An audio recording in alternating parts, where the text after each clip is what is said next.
বিশেষ প্রয়োজন আমাদের মধ্যে। এই বাংলাদেশে আমরা দেখেছি এক সময় যখন ক্রাইসিস ছিল, জিয়া রহমান এসে দেশটাকে হাল ধরেছিলেন, দেশকে ক্রাইসিস মুক্ত করেছিলেন।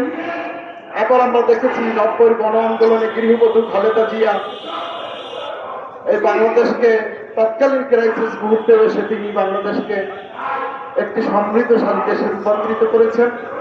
আজকে বর্তমানে 16টি বছর আমরা এই ফ্যাসিস্টকে বাংলাদেশ থেকে তাড়ানোর জন্য যে প্রচেষ্টা করেছি, সেই প্রচেষ্টা অগ্রণী ভূমিকা পালন করেছে আমাদের দেশমাতা। আজকে আমাদের দেশনেত্রী বেগম খালেদা জিয়া, আল্লাহর কাছে আমরা সবাই দোয়া করবো যে আল্লাহ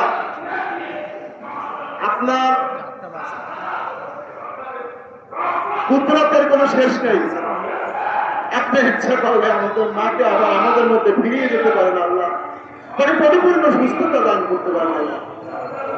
আজকে সারাদিন বাংলাদেশ জাতীয়তাবাদী তাঁতি দল কোরআন খানি করেছেন, ছোট ছোট বাচ্চারা সারাদিন কোরআন শরীফ খতম করেছেন।